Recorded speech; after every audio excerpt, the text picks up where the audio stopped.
apa kabar teman-teman yang kekasih di dalam nama Tuhan Yesus Kristus?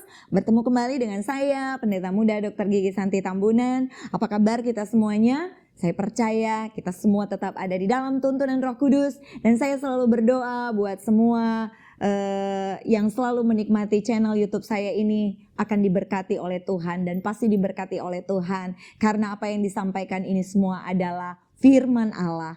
Pada mulanya adalah firman, firman itu adalah Allah dan firman itu bersama-sama dengan Allah. Haleluya. Selalu terima dengan iman, selalu terima dengan kesederhanaan, kepolosan dan keluguan hati, beriman kepada Tuhan, percaya bahwa firman ini yang akan menasehati, menegur, menyatakan kesalahan dan memperbaiki setiap kelakuan kita. Haleluya. Puji nama Tuhan. Saat ini kita akan kembali belajar dari kebenaran firman Allah. Di dalam Keluaran pasal yang ke-14 ayat yang ke-13 demikian bunyi firman Tuhan. Keluaran pasal 14 ayat yang ke-13, sebab orang Mesir yang kamu lihat hari ini tidak akan kamu lihat lagi untuk selama-lamanya. Haleluya. Puji nama Tuhan. Kita sama-sama mengetahui ketika umat Israel itu atau bangsa Israel itu dilepaskan dari belenggu perbudakan yang selama ini mereka diperbudak oleh orang Mesir dan mereka dituntun Tuhan untuk berjalan melalui padang gurun ke tanah perjanjian. Firaun pada waktu itu tidak menyukai hal itu. Firaun tidak menyukai kebebasan dari bangsa Israel. Dan dia menginginkan agar bangsa Israel itu tetap ada di dalam perbudakan. Firaun itu adalah gambaran tentang iblis, ya. Adalah gambaran tentang kuasa kegelapan. Dia tidak merelakan, dia tidak pernah rela untuk melepaskan bangsa Israel ini. Dia ingin supaya kembali bangsa ini diperbudak. Karena itu ketika mendengar bahwa bangsa Israel pada waktu itu keluar dari tanah Mesir, Firaun berusaha untuk menahan bagaimana caranya agar mereka tetap ada di Mesir. Dan ketika dia mendengar bahwa umat Israel itu telah pergi meninggalkan Mesir, maka seketika dia pun mengerahkan seluruh pasukannya untuk mengejar mereka. Bayangkan, saking tidak relanya Firaun ini, bangsa Israel itu keluar, dia mengerahkan seluruh pasukannya untuk mengejar mereka. Dan adapun kala itu Mesir adalah lambang dunia. Mesir adalah lambang dunia dan Firaun itu adalah gambar dari iblis. Nah, suatu kehidupan yang di duniawi yang dibelenggu oleh dosa atau kehidupan yang selalu diisi dengan segala kemunafikan duniawi, dosa, keinginan-keinginan daging, itulah Mesir. Dan Firaun ingin agar bangsa Israel itu tetap diperbudak. Ini gambaran bagaimana anak-anak Tuhan ketika dia sudah mulai ingin dilepaskan, bahkan sudah dituntun oleh Tuhan untuk dilepaskan dari perbudakan dosa, ya. Mesir itu tadi lambang dunia, lambang kejahatan, keinginan daging. Anak Tuhan yang sudah lepas atau mencoba melepaskan dari kehidupan duniawinya dari Mesir, dan dia sudah mulai dituntun oleh Tuhan untuk sampai ke tanah perjanjian dalam waktu yang tidak diketahui kapan akan tiba. Di saat itu ada hal yang harus kita ingat, bahwa Firaun atau iblis tidak akan pernah merelakan hal itu terjadi. Dia selalu menarik, bahkan mengejar saudara. Itu sebabnya banyak yang berkata, kenapa saya setelah ikut Tuhan, setelah terima Tuhan Yesus Kristus, keadaan saya kenapa semakin sulit? Kenapa banyak pencobaan? Semakin banyak yang harus saya ikuti. Aturan-aturannya itu semakin membuat saya ribet. Tapi justru keadaan saya justru semakin terpuruk. Berbeda halnya ketika saya belum terima Yesus dengan sungguh-sungguh. Keadaan saya sepertinya fine-fine saja. Tapi justru setelah saya terima Yesus, saya mulai mengikuti ajaran-ajaran Kristus. Saya mulai beribadah. Kenapa justru saya mengalami pencobaan-pencobaan? Ini yang harus kita ingat saudara. Bahwa iblis ingin kembali membawa saudara untuk diperbudaknya. Bahkan Firaun dikatakan mengerahkan seluruh pasukannya. Jadi bayangkan, demikian juga dengan iblis. Dia mengerahkan bukan hanya seorang diri mengejar saudara. Ketika saudara sudah menjadi anak Tuhan, dia tidak seorang diri mengejar saudara. Ketika saudara sudah hidup di dalam pertobatan, dia mengundang seluruh pasukannya yang berkuda itu, membawa semua pasukan-pasukannya yang berkuda itu untuk mengejar saudara, dikejar saudara. Itu sebabnya kita harus menang.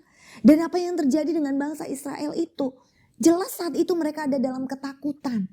Bangsa Israel jelas pada waktu itu benar-benar ada di dalam satu ketakutan. Ketika mereka tahu dan mendengar bahwa Firaun bersama dengan pasukannya mengejar mereka.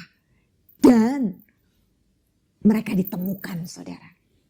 Ketika bangsa Israel itu berkemah itu kita baca di ayat yang ke-9 sampai 10a. Pada waktu mereka berkemah di tepi laut dekat Pi-hahirot di depan Baal-zephon. Disitulah Firaun menoleh, maka tampaklah orang Mesir bergerak menyusul mereka. Dan akhirnya bangsa Israel memiliki ketakutan yang luar biasa. Lihat, iblis bisa menemukan saudara. Jangan pikir iblis itu tidak hebat saudara. Dia tahu keberadaan kita. Karena dunia yang kita tinggali sekarang ini adalah kerajaannya. Ada yang mungkin berkata, membandingkan dirinya. Kenapa orang yang sana kayaknya hidupnya enak-enak aja. Padahal dia hidup dalam dosa. Hidup dalam duniawi. Dia tidak ibadah. Dia tidak harus pergi ke gereja. Dia tidak harus baca Alkitab. Dia tidak harus menyanyi menyembah Tuhan. Tapi hidupnya kok kayaknya fine-fine aja. Ya iyalah. Untuk apa iblis berjuang untuk mereka? Karena mereka sudah menjadi anggotanya. Tetapi iblis sekarang sedang berjuang, bekerja keras dengan pasukannya. Buat orang-orang yang sungguh-sungguh dalam Tuhan. Dan kita adalah targetnya saudara. Saudara harus ingat bahwa kita memang adalah target dari iblis dan kuasa kegelapan. Sama seperti bangsa Israel ini adalah target dari Firaun. Untuk kembali dia perbudak. Untuk kembali diperbudak oleh orang Israel. Orang Mesir maaf. Setelah itu kita harus percaya bahwa Yesus Kristus sebagai Tuhan yang sudah membawa kita sebagai juru selamat keluar dari perbudakan dosa, keluar dari Mesir. Kita sudah menerima Yesus sebagai juru selamat.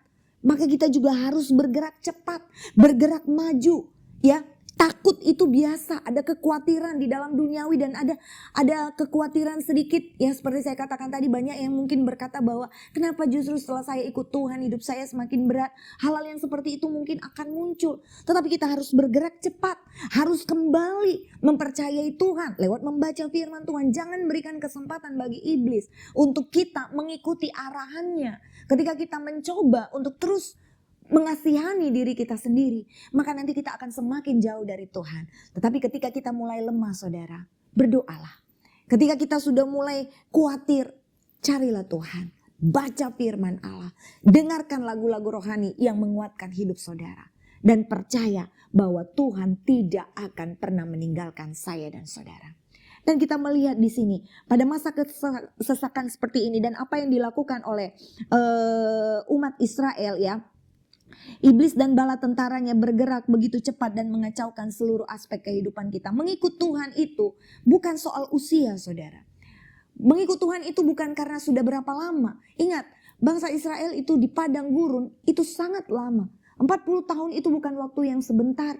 Dan kita melihat bahwa proses Tuhan itu tidak bisa kita atur saudara. Haleluya.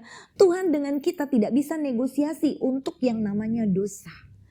Kalau memang Tuhan, ada yang katakan, kalau memang Tuhan adalah Allah yang penuh kasih, kenapa dia membiarkan bangsa Israel itu diputar-putar 40 tahun langsung aja sampai di tanah perjanjian? Kenapa? Apakah Tuhan tidak bisa melakukannya? Bisa saudara. Tetapi kita yang akan masuk ke tanah perjanjian, yang akan masuk ke surga yang kekal, harus sempurna. Sama seperti Yesus katakan, aku ingin kamu sempurna sama seperti aku adalah sempurna. Tuhan mau kita menjadi orang-orang yang sama seperti Yesus, sama seperti Kristus adalah sempurna. Walaupun tubuh jasmani kita ini nanti akan binasa. Setiap proses yang Allah kerjakan memang terasa menyakitkan. Tetapi Tuhan mau kesempurnaan itu kelak menjadi milik kita. Dan bangsa Israel memang harus sampai ke tanah perjanjian setelah melalui proses. Dan ternyata banyak yang gagal saudara. Ayat firman Tuhan katakan banyak yang dipanggil tetapi sedikit yang dipilih. Haleluya. Itu sebabnya tidak cukup hanya menerima keselamatan. Pada masa-masa kesesakan seperti ini, banyak anak Tuhan yang memang berteriak kepada Tuhan. Banyak yang mulai mengalami degradasi iman, yang mulai mengalami penurunan iman percaya kepada Tuhan. Saya mau katakan saudara, bertahanlah. 10 gadis, 5 gadis yang pintar, 5 gadis yang bodoh itu. Ya, mereka sama-sama mengantuk di dalam menantikan kedatangan dari mempelai pria itu. Ya, ada masa-masa mungkin kita mengalami degradasi iman. Itulah mengantuk. Ke-10 gadis itu sama-sama mengantuk, saudara. Ada masa-masa kita dalam melakukan penantian ini, kita mungkin mengantuk, mengalami penurunan iman sedikit, mata rohani kita mulai berkabur. Ya, kita sudah mulai merasa jenuh dengan mengerjakan keselamatan ini. Tapi saya mau katakan, tetap bertahan, saudara. Pelita saudara harus punya persediaan minyak. Itu sebabnya jangan lama-lama. Jangan lama-lama ngantuknya. Ngantuk tapi tetap berjaga-jaga. Dan harus tetap punya persiapan minyak. Ketika nanti mempelai pria itu datang. Ya, kita ada di sana. Dan kita bisa menyambut mempelai pria itu ketika datang. Dan kita masuk di dalam perjamuan kawin anak domba Allah. Haleluya. Di dalam Keluaran pasal 14 ayat yang ke-13 bagian A. Di sana dikatakan, janganlah takut, berdirilah tetap dan lihatlah keselamatan dari Tuhan yang akan diberikannya hari ini kepadamu. Haleluya. Itu sebabnya hari ini juga orang Mesir yang kamu lihat hari ini tidak akan kamu lihat lagi untuk selama-lamanya. Keputusan itu ada di dalam diri saudara dan saya. Apakah kita masih akan melihat Mesir itu kembali atau tidak akan melihatnya lagi selama-lamanya. Dunia ini, itu keputusan kita. Apakah kita masih akan berteman baik dengan dunia ini atau tidak akan kita lihat lagi selama-lamanya. Tetapi bukan berarti kita rame-rame akan meninggalkan dunia ini menuju kematian, saudara, tidak. Maksudnya dengan dosa-dosa, dengan keinginan daging duniawi yang pada saat ini membelenggu kita. Pada hari ini percayalah, kita minta kekuatan dari Tuhan. Mari kita berdiri tetap teguh dan lihatlah keselamatan dari Tuhan akan diberikannya kepada kita hari ini. Baca ayat ini setiap hari saudara. Dan imani, percayai bahwa setiap hari Tuhan sudah menyediakan keselamatannya untuk saya dan saudara. Haleluya. Tetap kerjakan keselamatan kita dengan takut dan gentar. Tuhan Yesus bersama dengan kita. Haleluya.